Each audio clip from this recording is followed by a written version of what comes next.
What is up, all of my beautiful freaking people? Welcome back to another episode of FML Talk.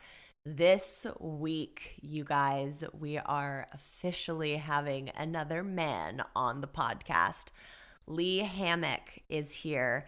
And if you don't know who he is on social media, he is a self-aware narcissist. We are sitting down and digging in to the inner workings of a narcissistic brain. Grab a fucking drink. Here we go. Welcome to FML Talk. Oh my god. Wait, how old was the other girl? 19. Can you believe that shit? Hey, this is Gabrielle Stone. Good book. He did what? 48 hours? What a dick. Yeah, but have you seen all the photos on her Instagram? And this is FML Talk. Oh, no, she didn't. So since I posted this questionnaire on my Instagram story, I soon realized with how many questions I was flooded by, how many of you were interested in being able to ask a narcissist certain questions that you have. And let me tell you, this interview was so interesting for me. I cannot wait to dive into it. But first, I want to take a little trip down memory lane, and I'm going to read you an excerpt from Eat, Pray, FML so that you can very clearly see what a narcissist situation looks like and what gaslighting looks like in real time. The night before Daniel was leaving for Orlando, I was doing laundry while he was packing. I went to put a bunch of folded socks in his drawer and pulled it open to find his phone sitting in it. That's odd, I thought. Why is your phone in your sock drawer? I said as I picked it up. Without me pressing anything, a text message notification appeared from someone named Laurel, with a heart emoji in the contact name. Daniel swiftly came over to the dresser from the bathroom and snatched his phone out of my hand and stuffed it into his pocket. I'm not fucking doing this shit with you again. He immediately went from 0 to 100. He looked like a teenager who had gotten called into the principal's office. His breathing quickened, he started to tremble, and I could literally see his heart pounding in his chest. Let me see your phone, Daniel, I said as calmly as ever while I placed my hand out. You're insane. What is wrong with you? I'm not doing this again. He continued to panic. Let me see your phone, Daniel, I repeated, not losing my calm demeanor. This is ridiculous. I can't believe you're doing this. His panic turned to anger. Let me see your phone, Daniel. I smiled. He stormed into the bathroom and immediately locked the door. I stood frozen for the next 45 seconds, just waiting. When he finally emerged, he walked straight over to me and handed me his phone. Look, my phone's fucked up. It won't even work right now. Take it, he said, handing over his phone. God, did he even realize how freaking ridiculous he sounded? Way to make yourself look even more guilty, dude. I turned his phone back on, and there was, of course, no message from Laurel, nor a contact to be found. I'm not stupid, Daniel. I saw her name when I picked up your phone, I said. Look through my damn phone then. He was full on yelling at this point. He stepped towards me, which made me back up towards the wall, between our bed and our dresser. I wasn't physically scared, but my defense mechanism kicked in big time. I handle intense motions in one of two ways. Either I will yell louder and overpower the person I'm combating with, or I will cry. Most of the time, I don't want to go psycho and be that person. But the emotion has to get out somehow, so usually I choose to do that with tears. This was not that time. I can't believe you're doing this the night before I leave, he screamed. What, do you want my fucking phone records? I'll get them for you. He raised his voice even louder. My husband should have known, after 5 years, that he would not outfight me. He will agree to that even now. Do you think I'm fucking stupid, Daniel? I'm not going to let you back me up into a corner just because you got caught looking like a fucking idiot. I screamed a full octave louder than his previous attack. He reached for me and tried to hug me. Don't fucking touch me, I said as I quickly pulled away from him. I'm sorry. Let's just talk about it. Come here, please, he said in a much calmer tone. Mine did not lower to match his. Back the fuck away from me right now, I yelled at him. After a few moments of trying to initiate a hug and failing, he finally backed away, opening the cage he had cornered me into. I'm sorry, I'm leaving tomorrow, and I don't want our last night to be like this. What do you want? I'll get you my phone records, please. It was so interesting how he went from anger and defensiveness to pleading. It was like two different people were in my house, and they had swapped out mid-conversation. Whoo! So obviously at the time when I was in my marriage, I did not realize that I was married to a narcissist, and I did not realize that I was continuously being gaslit and manipulated. That's gaslighting 101. For me to literally pick up his phone, see another woman's name with a heart emoji in the contact, and simply ask about it, and for him to totally flip out on me and start saying, "You're fucking crazy. I'm not doing this with you again. What's wrong with you?" That is a perfect example of gaslighting. And this interview with Lee was so interesting because I've now experienced it, but this was really being able to like peek behind the curtain that no narcissists really want you to see. And I know you guys have been waiting for this episode since I started saying that it was going to be on its way, and it's finally here. So without further ado, let's jump into it so you can really get some answers to all of your questions. Here we go. Here's Lee. Lee Hammock, welcome to FML Talk. I'm so fucking excited to have someone like you here, dude. So welcome, and thank you for being here. Well, thank you for having me on. I'm excited to be here. Yay. Yeah, dude. Okay, so I guess to start off, why don't you tell me a little bit about your background, how you became a self-aware narcissist, and like what your kind of story is that brought you to be able to talk about all this so openly? So pretty much I've been diagnosed in therapy for narcissistic personality disorder since 2000, very end of 2017.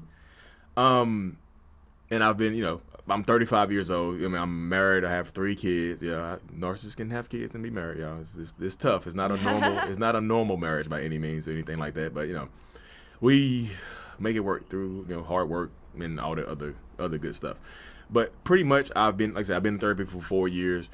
My the way I got to therapy is the fact that like I've always kind of known that I was different, even from my youth, my childhood, and stuff like that. I've always just felt different. It's just like one of the only like emotions I could really feel was like anger and rage, and I could express it very well, like through screaming and yelling and stuff like that. Because just being a kid and being young and stuff like that, I felt like I wasn't being heard enough. So yelling, screaming, and being ragey, everybody heard me. Everybody was looking at me. I got to be the center of attention for a split second, for a little moment. Me and my wife, the way I got to therapy is like the fact that me and my wife got into a huge like argument one night. Like everything had come to kind of a crux. I think that's the correct word. Everything came to a crux. Like I was like, at the time I was about 31 years old. And like she had went to work. She's like a bartender and whatnot. So she had went to work, and I was, had got off my job, and I was just sitting at home. My son was like 6 months at the time, and I was just trying to concentrate on something, and he just would not be quiet. I was like, oh my God, I was like, this is why I'm failing at life right now.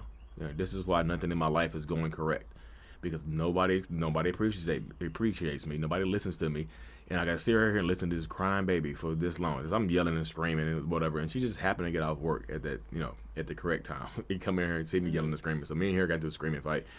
And I was like, it's just so damn hard living in this house with, nobody appreciates you and shit like that. Nobody appreciates what you do. And then, she's like, well, it's so damn hard to live with a narcissist. I'm like, a narcissist? Like, what the heck? You're a narcissist. And that was before a lot of people knew the term narcissistic gaslighting, and like it wasn't really talked about as much. Yeah, no idea. Like I said, to me, her calling me a narcissist, I knew it was an insult the way she used it. But I thought it just meant that I was like, narcissists are full of themselves. They just overconfident. They have big egos. That's what I thought narcissists meant. So I was like, cool. I was like, well, you're a damn narcissist, because like I help people. I do things with people. I'm very giving and caring. Look what I'm doing for you, So she ended up leaving. And, like I said, I'm inquisitive. I've always been wondering why I was different and all this other good stuff. So I Googled narcissist. Google autofill stuff nowadays. So you type in narcissist, personality disorder. I'm like, the hell? I was like, what is this? So I got curious. started reading it up on it and stuff like that, and taking little narcissist quizzes online and stuff. And all it just made sense to me. I was like, well, damn, this is it. This is me. I feel like this is me, you know? So I remember talking to her, calling her, you know, begging her to come home and stuff like that. Now that I look back at it, it was definitely what they call a Hoover, like sucking her back into the relationship. Like, I promise you, I'll go to therapy. Just come home, please come home. I'll go to therapy, you know. So she ended up coming home, and you know, a few months later, it was still a while away from therapy. Like, I ended up joining some Facebook groups or whatever before I went to therapy. I already knew I was a narcissist, but like getting diagnosed, you just, damn, this confirmed that I'm this, you know. Makes it real. Yeah, it made it super real. And I felt by myself, so I was like, what if other people are dealing with this? So let me start doing these like little videos and stuff like that. Let me talking about it. So I started posting stuff on Facebook among my friends and stuff like that. People responding good. I was like, damn, that's cool. That's like, you go to therapy. That's really good. That's some manly stuff. Like, we need that more. We need that more in the black community. We need more black people going to therapy. I was like, this ain't just about being black. It's about, you know, mental health overall. Because I felt like it was an epidemic. So I've been posting videos about it since like 2018. It just so happens that, you know, TikTok exists, and I got on TikTok and just kind of took off with it. Because TikTok is the platform for growth, apparently. And some of your videos on TikTok are so well explained. Like, when people that have no idea what, you know, that they might be in a relationship with a narcissist or what a narcissist even is, watching some of your videos, it's explained so clearly where you act out both sides. And it's like, oh, shit, that's exactly the type of fucked up relationship that I'm in right now. So take us back to your childhood. Was there something that happened in your childhood that you think attributed to you becoming a narcissist? Like, is that something that's learned, nature versus nurture, or do you think like it was something you were born with? So that's one of the questions I started to ask myself. I'm like, doesn't seem hereditary, because I don't like, my dad was around, but I don't have like the most fantastic relationship with him, you know. So I remember, this is a couple years ago. I remember looking it up, just trying to figure out, like, because I know I had like little traumas and stuff like that growing up and things like that, you know, dealing with him and trying to get love and appreciation from him and never getting it. So it's just like, you know what, you know. So I created this you know, personality in my head, in my brain, whatever, that couldn't be hurt. I won't let anybody else hurt me, you know, because like I'm writing a book right now, so I'm going into great detail in the book about what happened, because it's like literally vivid. But it's one time I was just messing around with him, and he ended up hitting me instead of like taking the joke. He ended up hitting me, and I remember that I can remember the exact moment my personality broke. I remember that moment vividly. I'm just like, you know what? Nobody will ever hurt me again. I'm going to be the one delivering the pain. Nobody, and I shut off.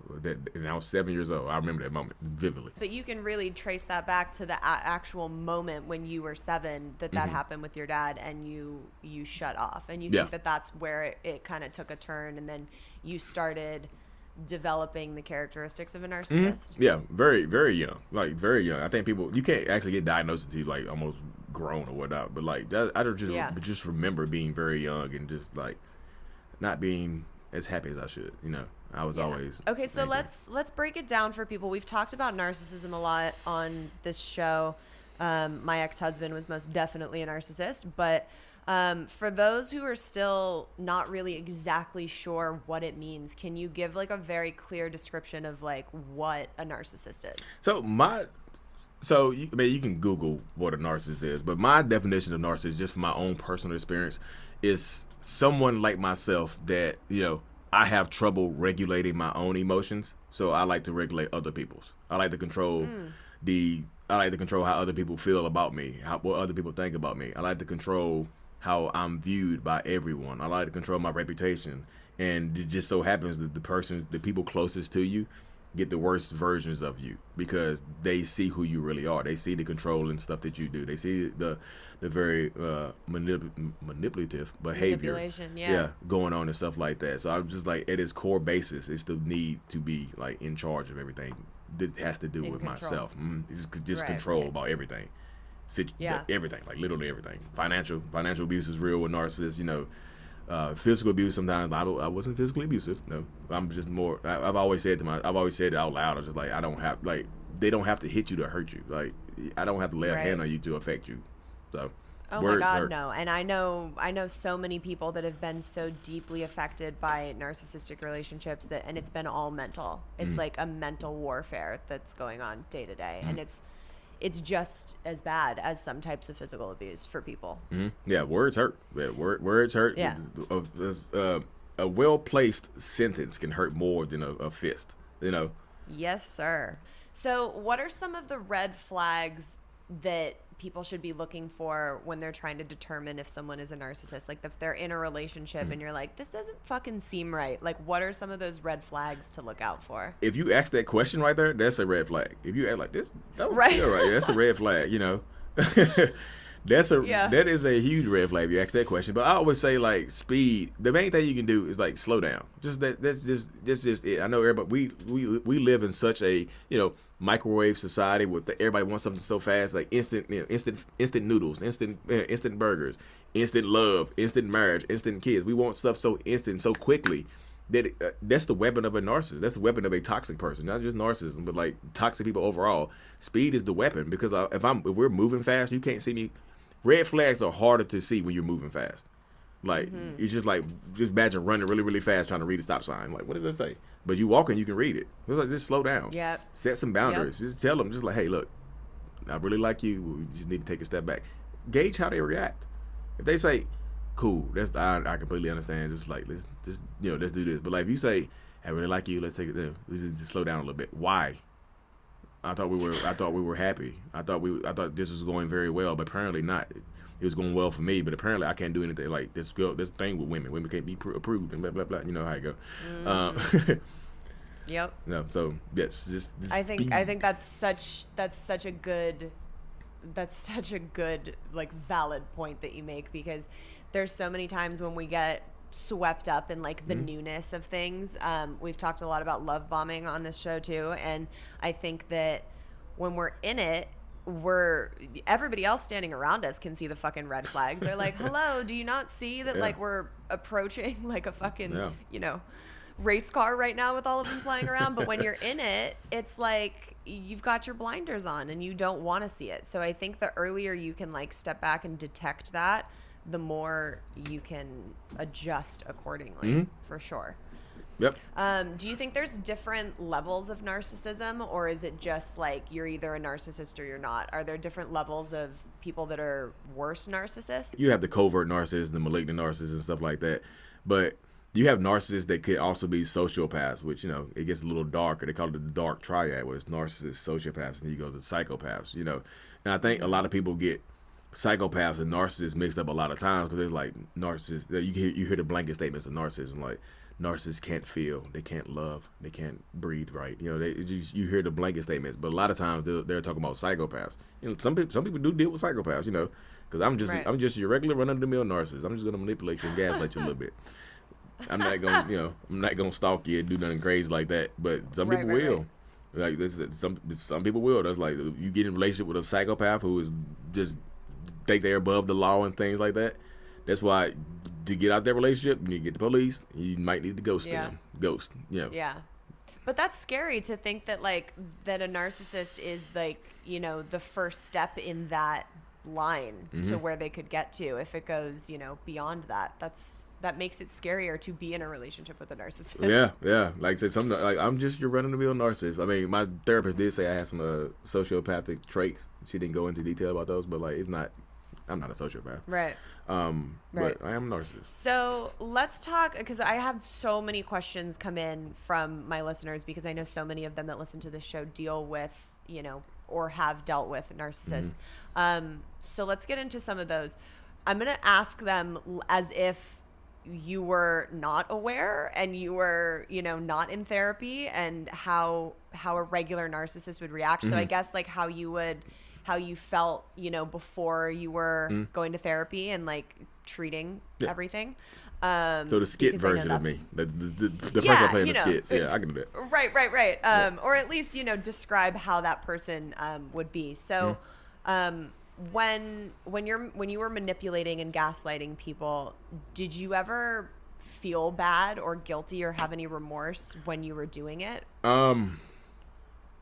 Sometimes. I've actually talked. Well, I was told a therapist. This is pre-therapy.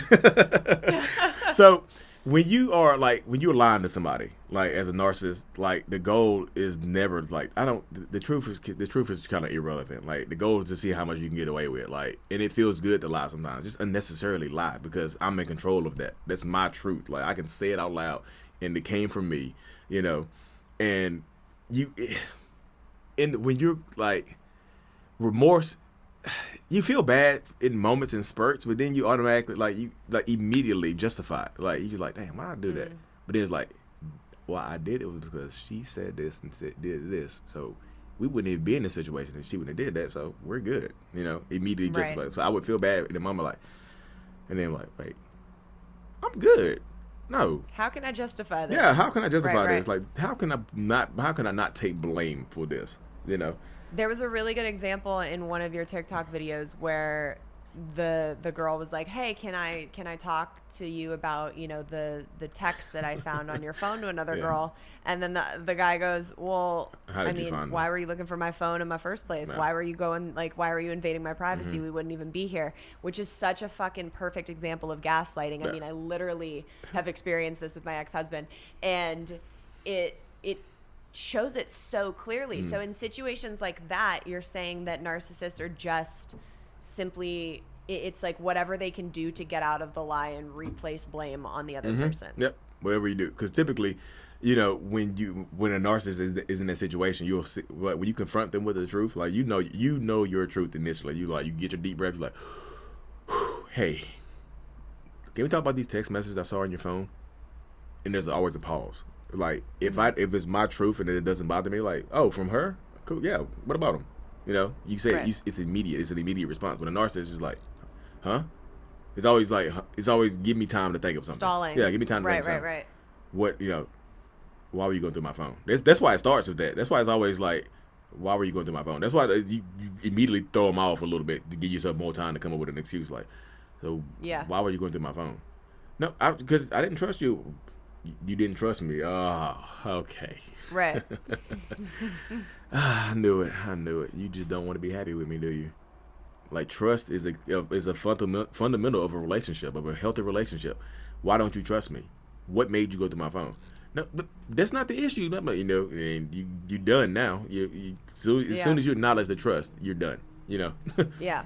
Which is such a perfect example of gaslighting. So that brings me to my next question. Is gaslighting something that's premeditated, or is it more of like a natural occurrence when a narcissist gets backed into a corner? I think it's a natural occurrence. Like me, I kind of premeditate stuff just in case I get caught up. I'm just like, if this comes up, I'm going to say this. So sometimes it can be premeditated because it depends on how it comes out. How is the other information presented to me? Because if I know I'm doing some BS, I'm thinking of a way out of it initially. That's why you see men and women sometimes text their friends early in the night, like, "Hey, I was with you tonight." It's pre-planned and stuff like that. Right. But if you get caught up in the moment, it's just like a defense mechanism to just throw you off or whatever. It's just literally just coming out the back. It's like a different person. It's like, because some of this stuff is just hard to think of. It's just like, how did I think of that? In the moment, and like. If a narcissist successfully gaslight you, it's like an overwhelming like feeling of like joy and rejuvenation, like for them. For them, for the narcissist, like I did it. How did I get out of this? Even though you might not get out of it, you just Right. Okay, so let's say in times that you did that with your wife and you successfully were able to gaslight her and you got out of a situation for the time being, did you then feel any remorse for that and the fact that she was now feeling shitty, or was it purely just like, oh my god, I did it, and reveling in that notion? You revel. Like I said, there's always a moment of like I guess you can call it guilt, but my therapist says it's the spectrum of guilt. She doesn't say it's really guilt because you immediately justify. You're like, oh, wow, right.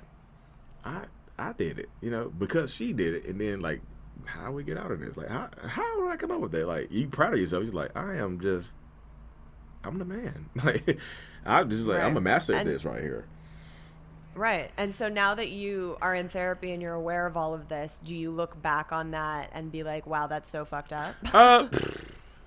let me preface this. Like, I'm still a narcissist, y'all. I'm not cured. So sometimes you look back at the big lies and you still kind of like, how did I get away with that? Like, even though you might not have got away with it, like, if you wasn't held accountable, you feel like you got away with it. So you're just like, I wasn't held accountable for that, so I definitely got away with that. You know what I mean?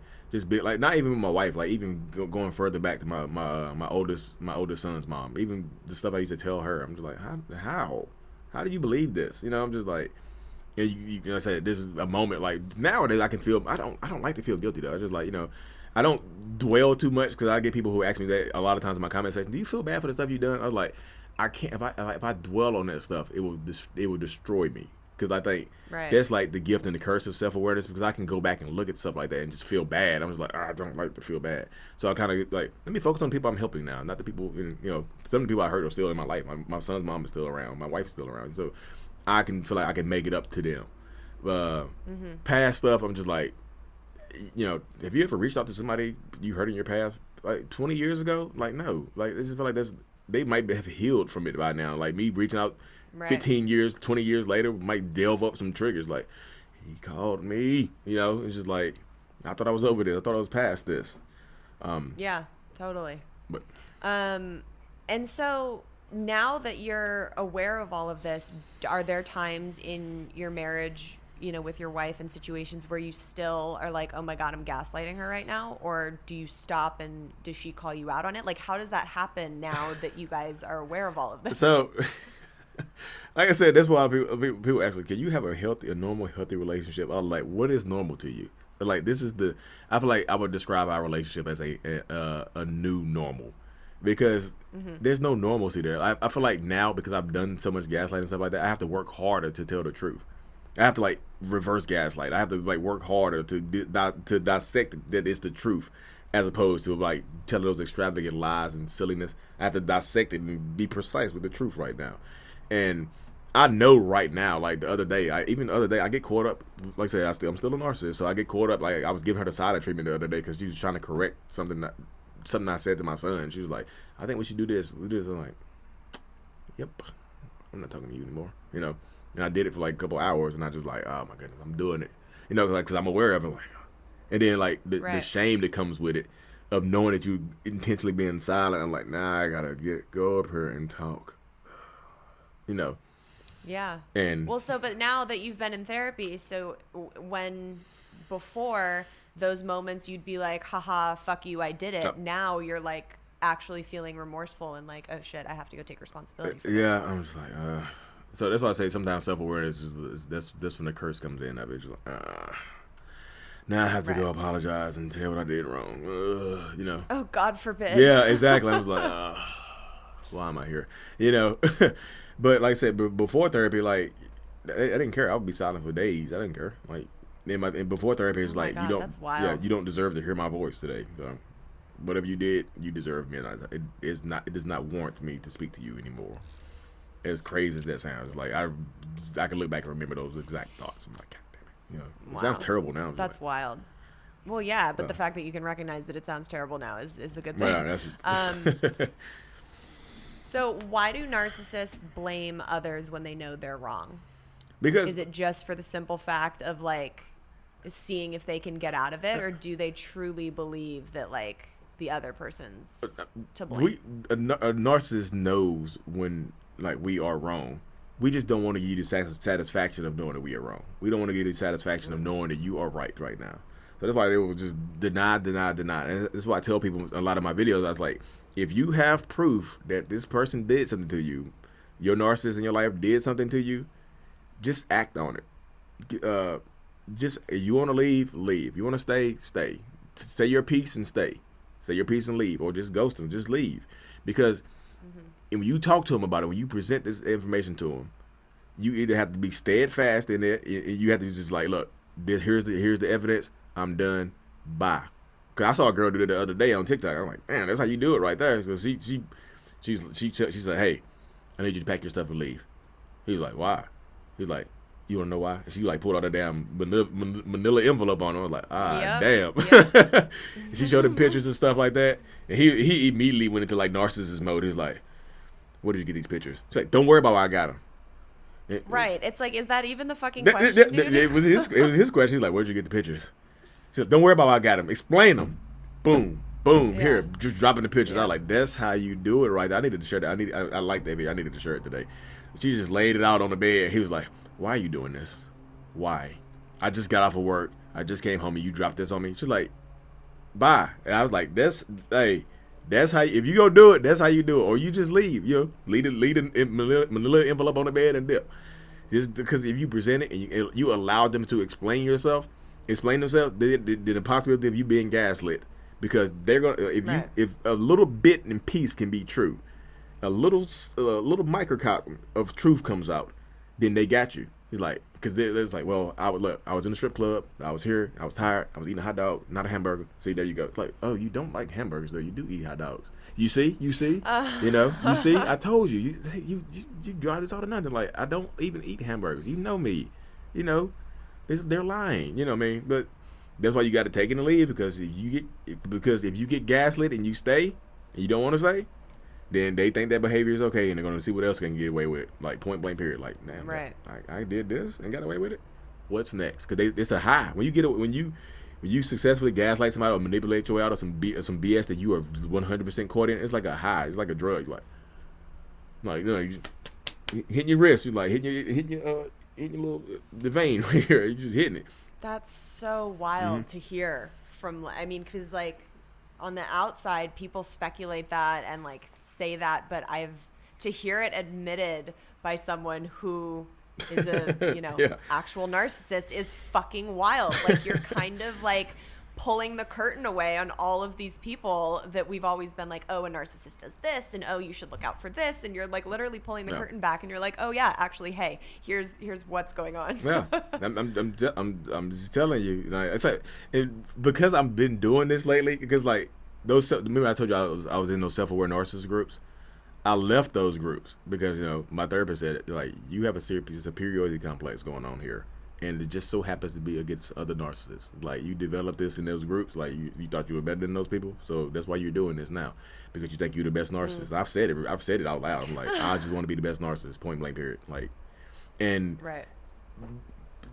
by me being self-aware and being out here in the public eye, it has some narcissists love it. They're like, thank you for putting this out there like that. Thank you for like bridging the gap and opening up the conversation between that we can actually talk about why we do this stuff, why it is created. But then you get the self-righteous ones, like even yesterday, they're like, you're adding to the stigma of narcissists. I'm like, how? I'm like, if you see me doing a skit and you feel like I'm playing the role of the narcissist, I'm playing the role of myself. So if you resonate with what the terrible shit that I'm doing in these skits, then you are a terrible person. Change it, fix it. Yeah, no, I think what you're doing is absolutely amazing for people who don't know how to recognize the different signs and like what's happening in their relationships to be able to realize it's something they should be getting out of, and B, to just like bring more awareness to what it actually is. I don't think enough people know really like what narcissism is and what gaslighting is. Like, I didn't know until my divorce and like writing my book and looking back on everything that I was being gaslit by my ex-husband. And it was so fucking clear to me once I saw all that. It was like, oh, duh. Yeah, it's like, once the fog starts lifting, you kind of start seeing stuff clearly, because like when you with a narcissist, you in a relationship, you just literally fog. You just in the fog. And once you get out of it or you get away from it, that's when the fog starts lifting. Like, you start doing a glow up. I've had people I've talked to in one-on-ones that lost 40 pounds, like just by leaving. Like, I don't even work out. I feel great, look great, like, because there's stress. Yeah, and cut the toxicity out of your life for sure. Okay, one of the questions that came in that I was really interested by was, is there a way for your partner to address their needs that makes you feel more empathetic and will eventually give a better outcome? So like, is there a way for your girlfriend, wife, whatever, to come to you and be like, present the situation in this way for you to be more empathetic than you originally would? I feel like that's a question for my wife to answer better than me. But just talking to her about it in the situation, things like that. So she has just gotten better at reading my energy. You know what I mean? If she can tell I'm having a good day, then she'll present issues and stuff like that on good days that I'm having. Because if I'm having a bad day, you come to me with some stuff that's gonna make it worse, then you're gonna get a bad reaction. Like I feel like that's true with anyone. yeah, but like it's just just you have to get very good at reading the energy of a narcissist. Like because I don't think I feel like the only way you can bring some issues to the forefront is if you express some type of appreciation for. You have to warm them up like a lawnmower or something. You have to prime them a little bit. Say, hey, look, I'm so grateful for everything you do around the house and whatever. But like, look, you cheated on me. Something like. Oh my god. You know what I mean? I'm done. It has to be something like not to that extent right there, but like it has to be something along those. Like I feel like you have to butter them up. Like you have to coax their ego initially, right, to make them feel like, okay, it's not all that bad, even though it might be, Right, which to me, I just feel like I have to say this to everyone that's listening, means you should fucking leave if this is the case. Yeah, yes, yeah. I mean, I can't imagine being like, hey, I need to talk to you about my feelings, but let me tell you all the reasons why you're amazing before I do that. Like, what is that bullshit? That's what, I cannot. You see, this is what I had a hard time coming up with an answer for. I was like, how do you do this? Because it sounds. I mean, I get it. It sounds ridiculous, but like that's the brain of a narcissist, which is like it's kind of. I kind of feel like I'm watching someone walk on water right now to like hear all of like the different inner workings of a narcissist brain. It's crazy. So why do you think that narcissists play the victim card when you know the truth and you're hurting the other person? Aside from like the wanting to manipulate and get the win in the situation, why is it always like go back to the victimness of it? Do you think? Because there's like the outer, culpability, then there's the inner culpability. Like I don't want to feel guilty, so I'm going to play the victim. It's like, I don't want to feel guilty in this instance right here. So I need to play the victim role a little bit.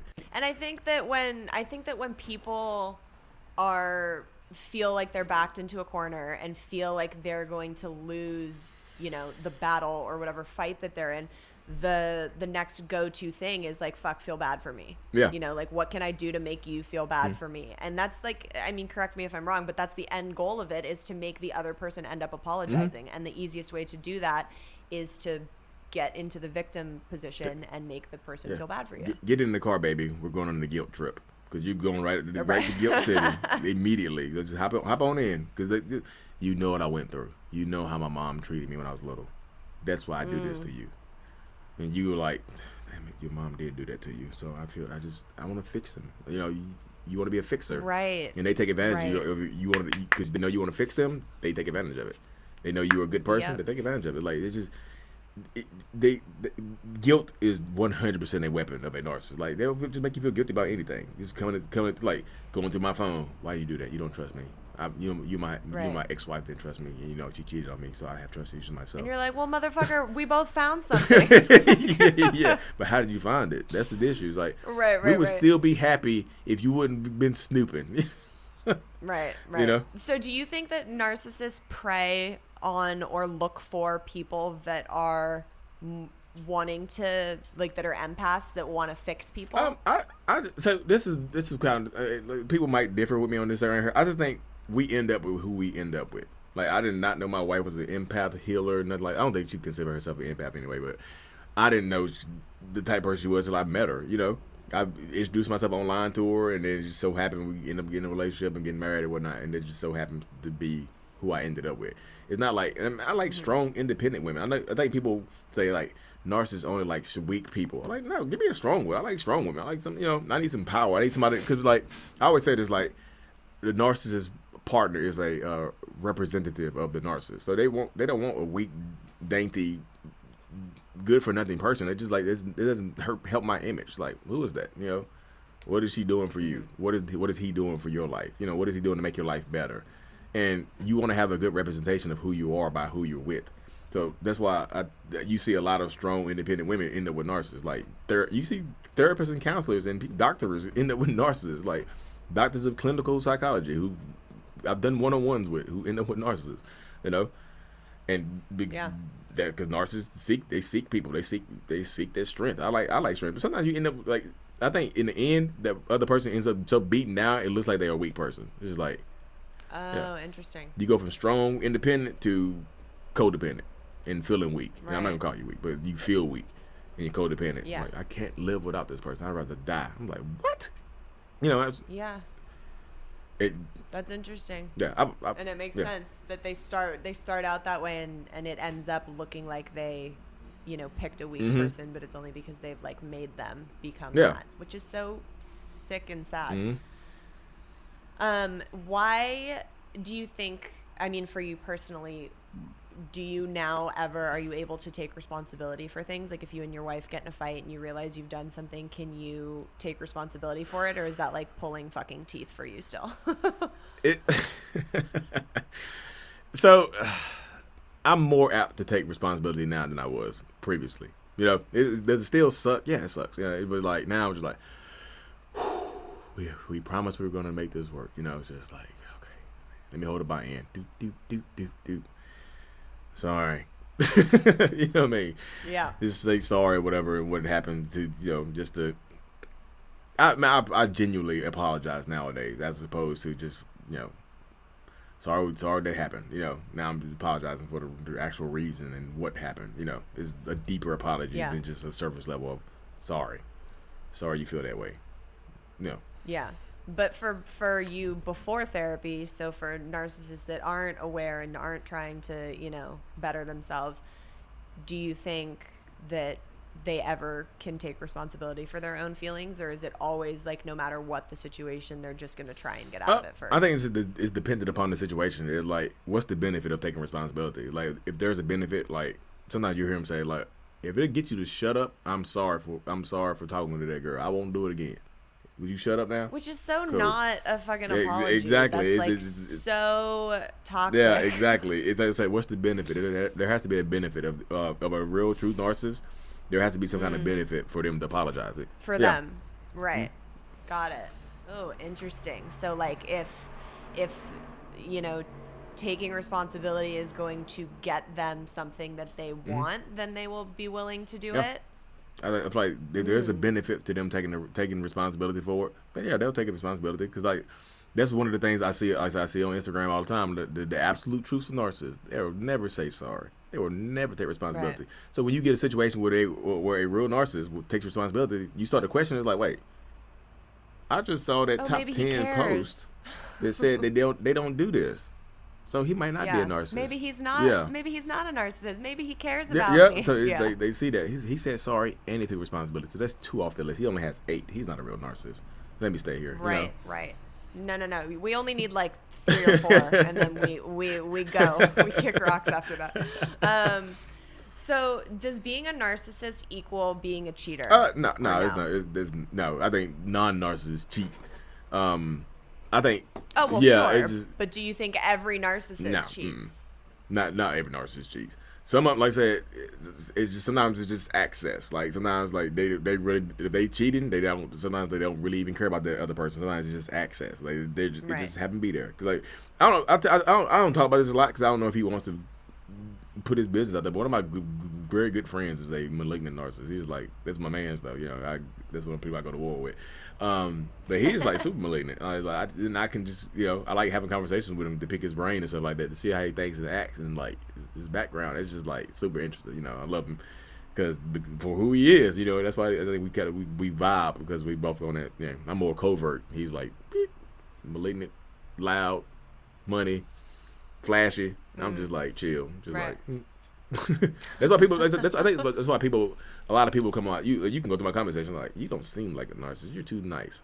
I'm like, that's the point. Yeah. That's literally the point. To show you how, because people think they know everything about narcissists. Then you meet somebody like me that messes your brain up, and you're like, damn. Oh, my ex-husband was like a fucking car salesman. Like everybody that met him loved him and was like, oh my God, he's like the nicest, greatest guy. So I totally identify with that. Do you think narcissists care about the person that they're with and like truly care and love them? And if they do, why do you think they're so okay with hurting them? So again, I know people are going to differ when I say this, but I think in the beginning of a relationship with a narcissist, I think the narcissist actually does care about you. Like the love bombing section, that's why they work so hard to get you. That's why they doing all this stuff to love bomb you with. It's not all. It can't. Like it just makes sense to all be manipulation. Let me manipulate you. Like I said, sometimes there's no benefit to manipulating somebody because like the person doesn't not educated, don't have money. They're just like a person. It's just I guess supply. But like I feel like in the beginning of a relationship, narcissists do. That's why they love bomb you so hard. Because they literally, I can remember distinctly trying so hard to make the beginning of my relationship with my wife, trying so hard to make her happy. Like, what would make her happy? What? And I would ask her, if people ask what makes you happy, don't tell them, let them learn. But I remember asking her, what do you like to do? What do you love to do? And I was I'll go out of my way, drive 2 hours. She lived 2 hours away, so I would drive 2 hours just to go spend 2 hours with her. I drive 2 hours to go spend 2 hours with her and drive home. Just because that's what she wanted, it was what she liked. Right. I would do all that stuff to make her happy, yeah.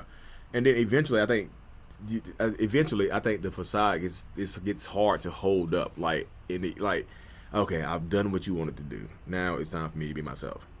And then when the narcissist starts to show themselves, like you, the person that's with them, you want to go back to the beginning. You want the original person that you loved and cared about. And that becomes disrespectful to the narcissist. Like, you can't accept me for who I am. Bet I'm going to start to devalue you. I'm going to make you feel like I feel, like you make me feel. Hey, can we go back to the beginning of the relationship? In my brain, I'm like, what? So I'm not good enough for you right now. You want to go back to the beginning? Perfect. Well, I was doing everything for you, and I was getting nothing in return but you. Okay. Cool. You hurt me now, so I'm going to hurt you. It just goes from that point on. Like anything can set that off. Like, oh my goodness, anything. So you get with the person, they do truly care about them, which does the whole love bombing thing. When does that shift into I don't care that I'm going to hurt you by gaslighting you and manipulating you? Like, when does that shift come? I think some part of the narcissist still cares about that person. And the person gets hurt in the orbit of the narcissist being themselves. Like, I'm going to do what I want to do. If you get hurt, you're with me. So this is what's going to happen to you. Like, I'm going to cheat. Right. I'm going to do this. I'm going to do that. I'm going to stay out all times of the night. I'm going to do something you don't like. And if that hurts you, sorry, you chose to stay. And if it's a repeated thing and you continuously stay, they develop a pattern of doing it. And then you're stuck. Well, because it teaches them that it's okay. Like I said, you've been conditioned enough that my behavior has become okay. I'm going to do what I want to do. So you decide, like, I'm going to do what I want to do. Nope. Too late. Yeah. Yep. So we had Brittany Jade, who I know you're familiar with, on I like Brittany. From TikTok. Yeah, we had her on the podcast, and we did an episode with her and her husband. Now that they've gotten back together. And we talked a lot about how she kind of had a tough time getting him to understand that he had some narcissistic tendencies. What do you think is the best way to bring to someone's attention? Like if you're in a relationship with someone who either is a narcissist or has narcissistic tendencies, how do you approach that to kind of start that dialogue for them to look at it? Because like you said, you didn't even know that was a thing. And then when someone dropped that on you, you were like, oh, fuck, this is actually what I am. So how do you bring that to someone's attention to try and start that dialogue? It's always different. It just depends on who the person is and how your relationship is with them. Because every narcissist is going to be different. Some people you can literally just take one of my videos and send it to them. Like, look what this guy's talking about. Right. And some of that stuff resonates with them. Like, some people but a lot, it's going to suck when I say this, but sometimes it cannot come from you. It's just you. You can't present it to them. Sometimes it can be a stranger on the street. It's like, hey man, you talk like a damn narcissist, and that'll affect me more than it will come from somebody I'm close to, like my wife, right, or my husband or whoever. Like, it just sometimes it can't come from you. It's not the message; it's the messenger. Like, if you present it to me, it's gonna immediately be criticism. Like, why are you saying something so negative to me? Even I took it as criticism. I'm like, what the hell, huh? Me? Right. A narcissist? Right. Yeah, I took it as criticism because it came from her. I just happened to look it up and it made sense to me. I'm like, damn. I can preach and tell everybody to, if you're in a relationship like this, leave and choose you. And I can, talk about it till the cows come home. But I'm interested to get your perspective, from being a narcissist. what would you say to the people that are listening that are trapped in a really unhealthy, toxic relationship like that? Would you say to leave? I mean, I would say, because I think people, like again, people think I'm ruining relationships. I heard like you told them to leave. No, I would say it's okay to pick you. If picking you means leaving, then leave. If picking you means staying for your kids or your family or your reputation or whatever, pick you. Like whatever picking you entails, just choose you. And it's okay to choose you.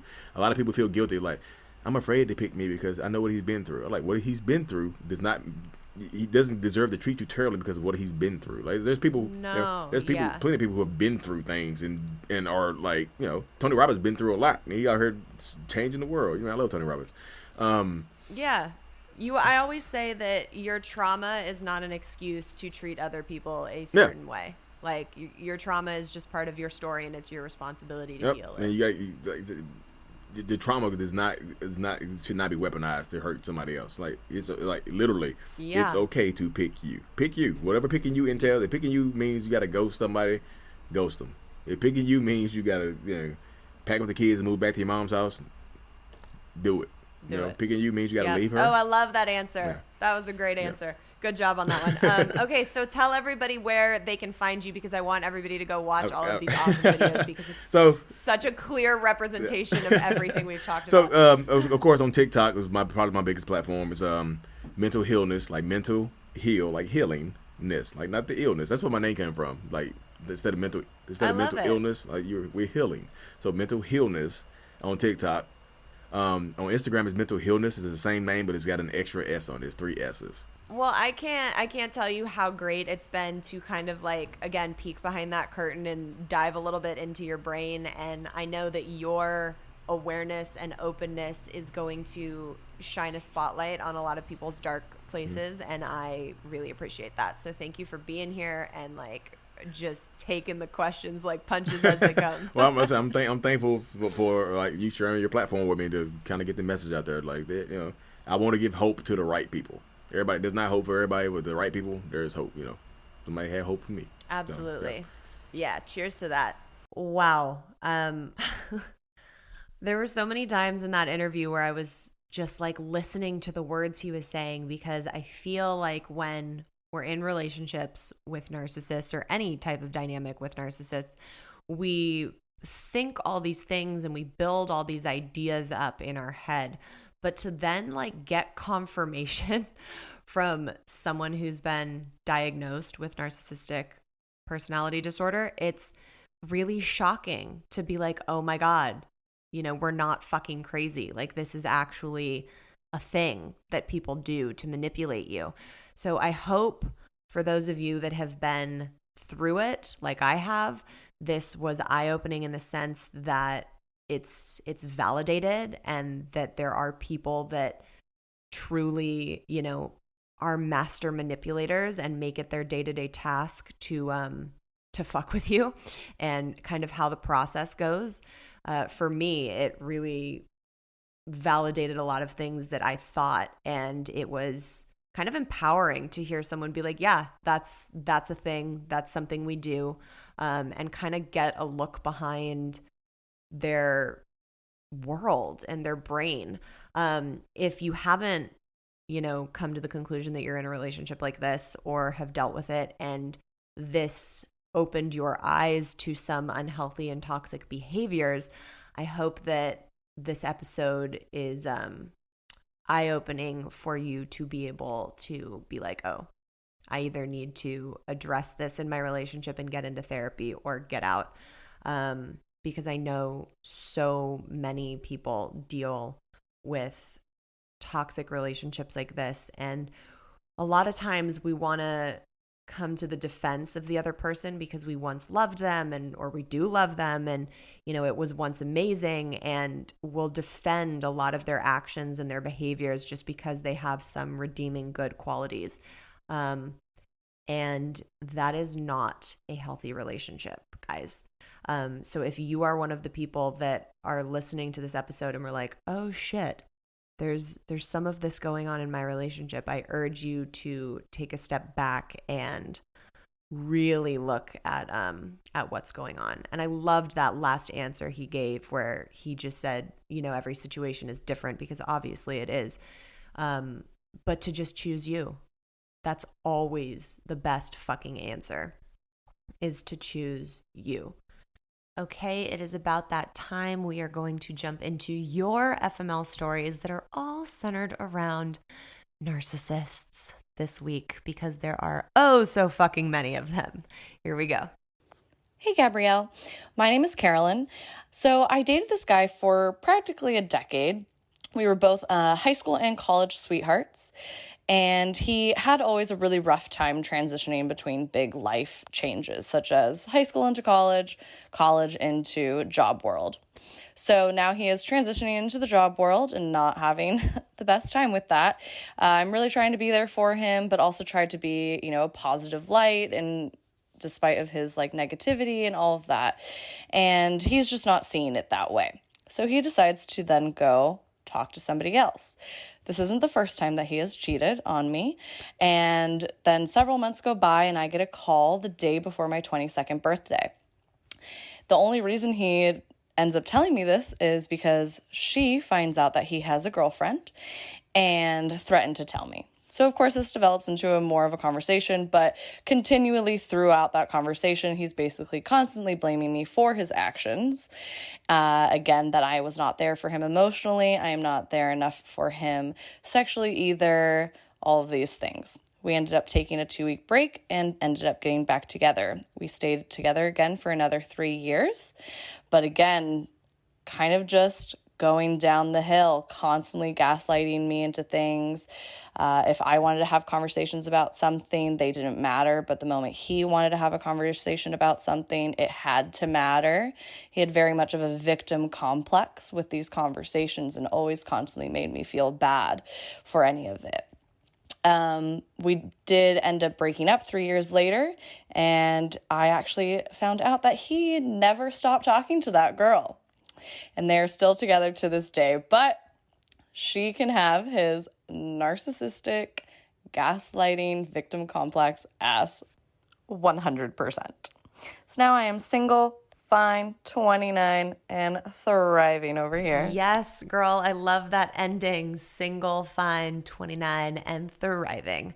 What is it when men feel the need, not men, I shouldn't generalize that, men or women, narcissists in general, feel the need to blame their shittiness and lack of success on someone else or on their partner? It's like they can't look at themselves and be like, wow, maybe I'm doing things incorrectly. Maybe I'm the problem in this situation. It's always blame, blame, blame. I went through so much of that with my husband at the time, and it was just, oh, I remember it so well, and I'm so glad that you're out of that. And of course he was fucking, you know, still talking to that girl, and that's like the least surprising part of the story, because they always need to have someone filling that void that you're no longer willing to fill.